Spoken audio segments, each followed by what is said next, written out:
In the 2nd year of his reign, Nebuchadnezzar had dreams. His mind was troubled, and he could not sleep. So the king summoned the magicians, enchanters, sorcerers, and astrologers to tell them what he had dreamed. When they came in and stood before the king, he said to them, "I have had a dream that troubles me, and I want to know what it means." Daniel 2:1-3.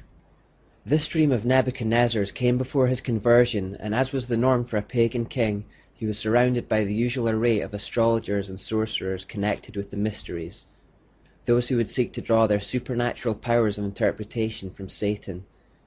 They couldn't decipher the dream. Daniel, however, could. As you were lying there, O king, your mind turned to the things to come, and the revealer of mysteries showed you what is going to happen. As for me, this mystery has been revealed to me, not because I have greater wisdom than other living men, but so that you, O king, may know the interpretation, and that you may understand what went through your mind. Notice first of all that Daniel establishes that God is the real source of wisdom and revealer of mysteries and hidden things.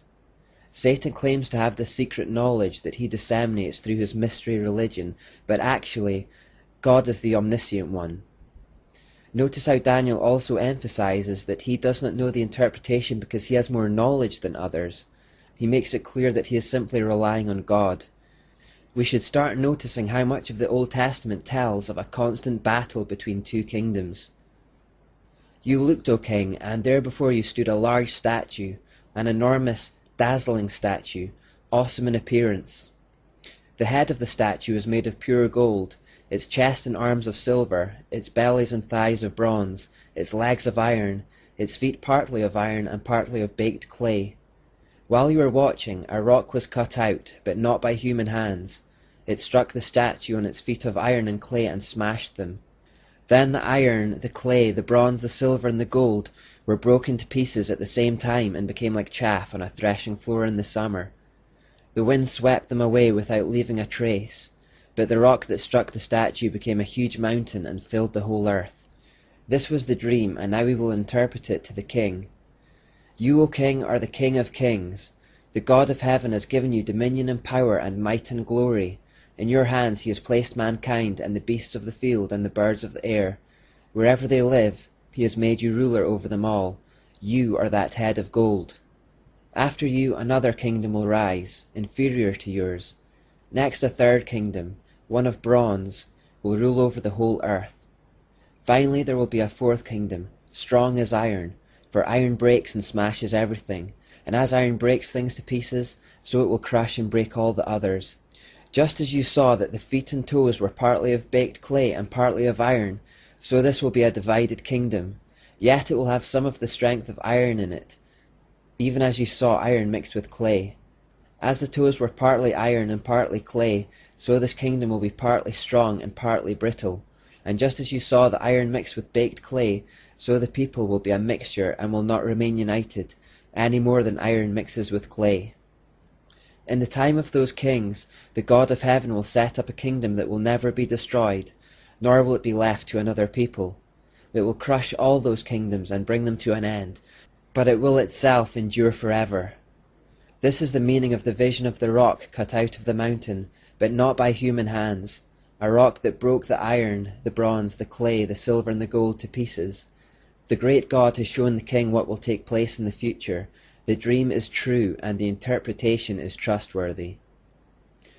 So the dream was a prophetic one that explained, in the form of a statue, how the Babylonian kingdom would have 3 successors that would follow after it. The statue, of course, was human to represent the fact that these kingdoms were made by man for man's glory, as Babylon originally had been. The first kingdom, symbolized by the head of gold, was the Babylonian Empire itself. Daniel then states that the head of gold empire would be followed by an inferior empire, symbolized by arms of silver. Christian scholars generally regard this to be the Medo-Persian Empire, which in 539 BC conquered the Babylonian Empire. The 2 arms symbolically refer to the 2 groups, the Medes and the Persians. The third kingdom was symbolized by the statue's belly and thighs of brass.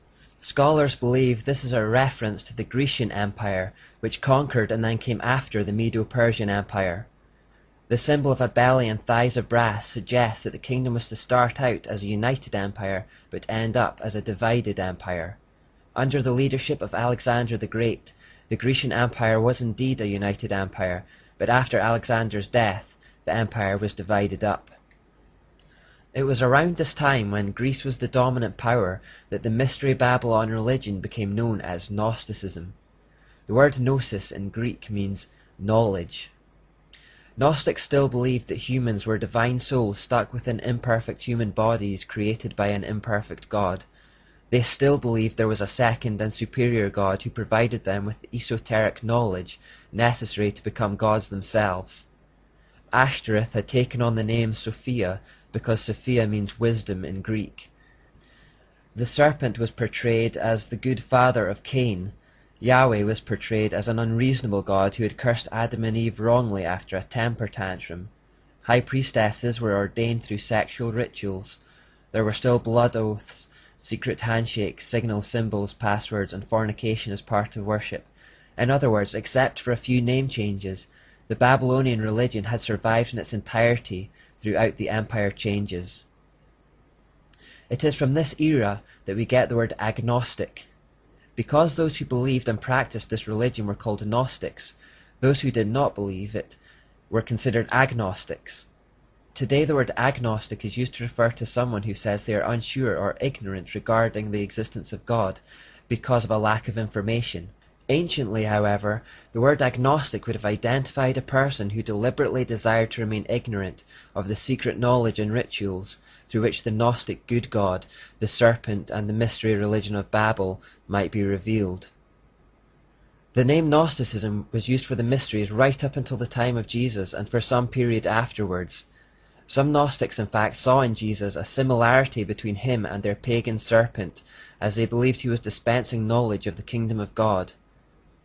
Consequently, two Gnostic Christian sects called the Nassenes, so called because in Hebrew Nahas means snake, and Ophites, so called because in Greek Ophis means snake, worshipped the serpent in the alleged identity of Jesus Messiah. They stole the symbol of the cross and entwined the serpent around it. You may see the symbol interpreted as Christ crucifying the serpent to the cross wherever it is seen, especially in Catholic graveyards, but its true blasphemous meaning comes from a Gnostic corruption of Christianity. Gnosticism in Greece also heavily influenced the ancient philosophers such as Socrates and Aristotle, who lived around this time.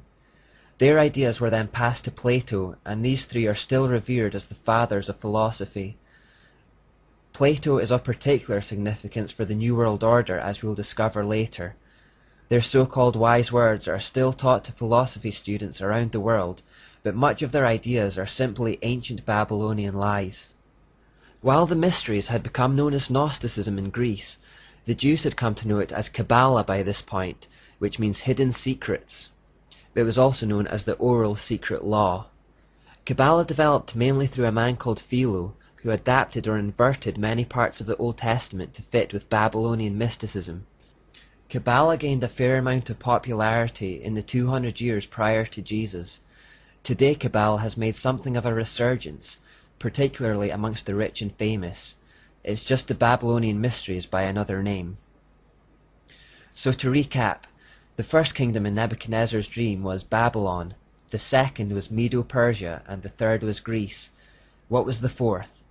The fourth symbol, as seen in Nebuchadnezzar's dream and interpreted by Daniel, that of iron legs and feet that were part iron and part clay, represents the mighty Roman Empire, which conquered the Grecian Empire. The Roman Empire has shaped the history of Europe and the world ever since. Two final things to say about the statue in Nebuchadnezzar's dream. Firstly, notice how the value of the metals degrades over time. We start off with gold representing Babylon and end with iron and clay representing Rome. This represents the fact that man-made kingdoms are deteriorating over time.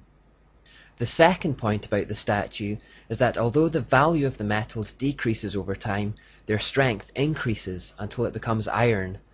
This means that as we degenerate in morality, we increase in force, and adopt the mentality put forward by Friedrich Nietzsche that might makes right.